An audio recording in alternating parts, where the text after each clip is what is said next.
before you knew how to look at everything that way, and you were younger, you were 18, 19, like, how did you start to find your first, like, push towards success where you're like, okay, like, do you think you were just a different breed from, like, born? No, I was so I was a 1.8 GPA kid in high school. I was good in math, but I failed biology. I was not good in school. I went to the Army right after high school because to me, I'm going to do Army for 20 years. That's kind of what my deal was. That's one day I'm staying at my sister's apartment. We're partying at the jacuzzi downstairs off of Burbank and Balboa and Encino, by the way, that So you were apartment out here? complex. Down here, yeah. And I'm 18 years old. And then 4 a.m., I come in the morning upstairs. Sister wakes me up saying, I don't know what you did last night. I'm about to get evicted. I'm like, I don't want to hear this right now. I got to sleep. I slept very late. You got to figure something out. I'm like, I'm not figuring nothing out. I get up in the morning to go to my car, 1983 Toyota Corolla. My mother left me when she went back to Iran because I just sold my Chevy S10 long bed with those low-profile wheels and the system. That was me at 18 years old. I'd bought that truck from an MS-13 leader. The day I bought it, that night, I got arrested in LA in front of Arena at 16 years old. So that's my story, what it was at that time. But so I go outside to find a Corolla. It's stolen. Can't find it. Yeah. We find it a few months later in Tijuana. But that moment, I come upstairs. I'm in the balcony. I said, what am I going to be doing? I call my dad. I said, come pick me up. Take me to the recruiting station. We go to Glendale. The recruiter, Jesus Guerra, I've been looking for this guy since I was 18. He had been following up with me since 14 years old. He told me at 14, a guy like you should join the Army. I said, if you can get me to go to the Army tomorrow, I'm in. He said, it's going to take 6 months. I said, I'm not signing up. He makes calls 2 weeks later. Why did you want to go so bad? I just wanted to get the hell away from here. Nothing was going my way. I was working at Burger King at the time at 18 years old. I'm with crowd of kids. You know, one of the guys goes to jail for 8 years for selling ecstasy. 100,000 ecstasy pills he gets caught with. Another guy ends up dying from taking Vicodin pills, my best friend in the world. And it was a bad environment. I just wanted to get away. I'm like, I do not want to be here. So I got away and I go into the Army. I said, I'm going to do 20 years. Then I'm going to get out. I'll be a firefighter. And then I'll be a cop and I'm good. So I go to the Army. I'm in it 2.5 years. I'm the best Hummer mechanic on my unit. Not a big deal, but to me, I'm winning in life, right? I'm a Hummer mechanic. And I'm a bodybuilder. That's who I am. I'm training. I see some old pictures of you. The old pictures, yeah. Because I was going to be like, you would come to my room. I had a picture of like all the Angel Tevis, Amy Fadali, and then I had Chris Cormier, Arnold, Ronnie, Aaron Baker, that era. That was my era, right? And then one day I get a call from a guy named Kogan. And this is the key to kind of give you maybe the answer to the question here. He calls me, Kogan. He says, what are you doing? I said, nothing, man. He says, how's everything? I said, you realize it's 10 o'clock. I'm in Kentucky. You're in LA. What are you doing? Call me. I said, I got formation in the morning. He said, what are you doing? I said, everything's going good. Tomorrow I'm re-enlisting for 6 years. He said, you're going to re-enlist? I said, of course I'm re-enlisting. It's my ceremony. I'm getting an Army Accommodation Medal from Lieutenant Colonel Peacocks. They got everything I wanted on my order. Go to DLI because I speak multiple languages. Sears School, 18 Delta. I'm going to Vicenza, Italy. They're giving me everything. He says, you can't do that. I said, why can't I do that? He says, you just can't do that.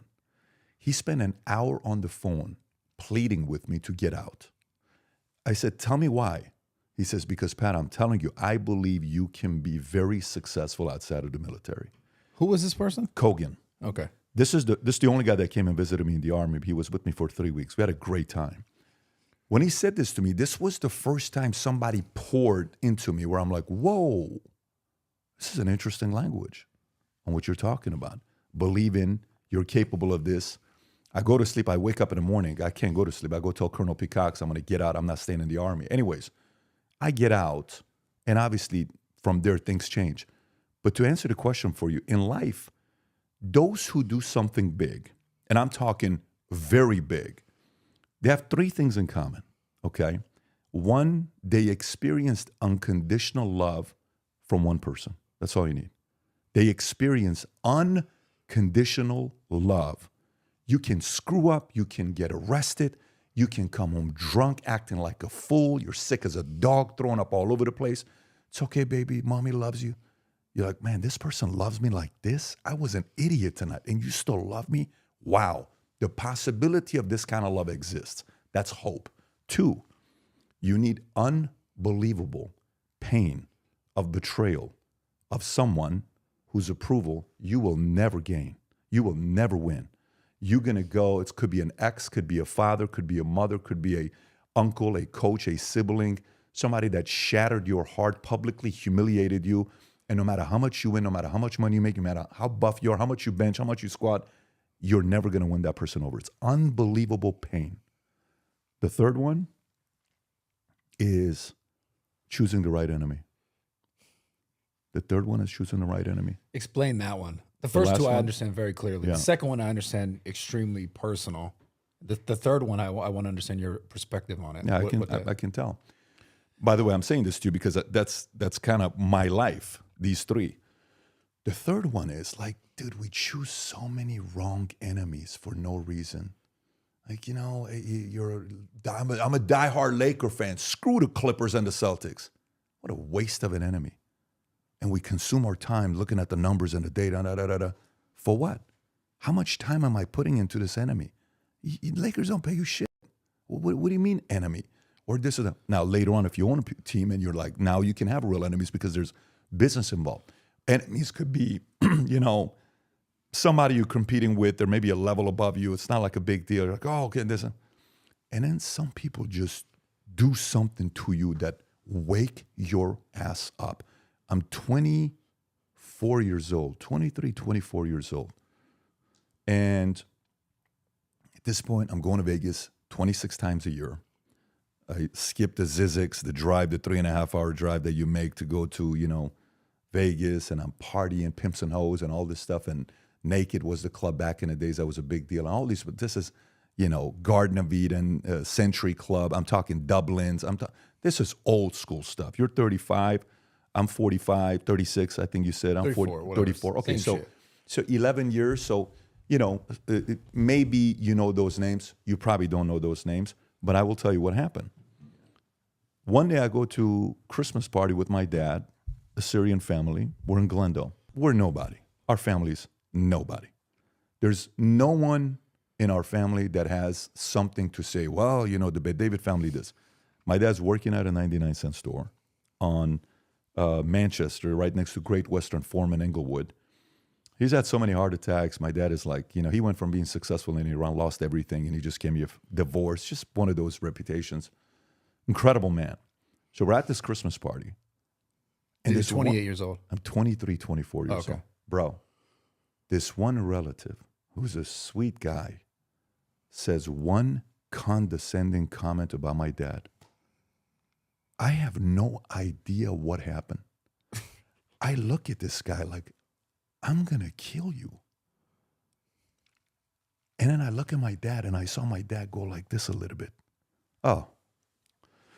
So. Like in disgust or? In embarrassment and in pain.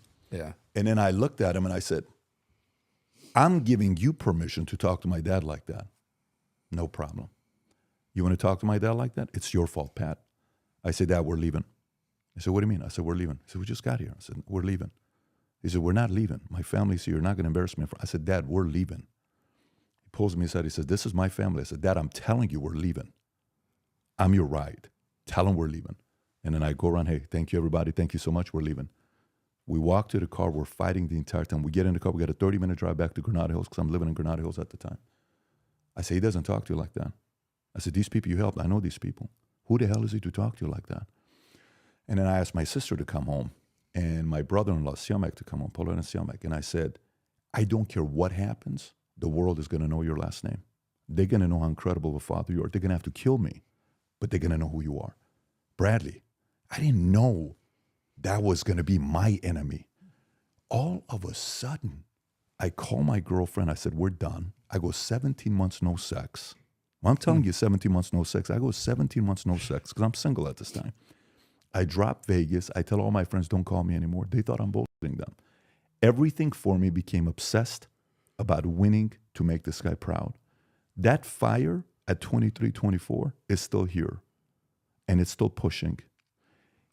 Now, enemies is not just that story I'm telling you. It comes in many different shapes and sizes and shapes and forms. But for you, and I say you, I say anybody, you'll make a very interesting exercise. One of my flights back from Chicago, I took a yellow notepad out and I just started writing people who said comments or a look that were piercing.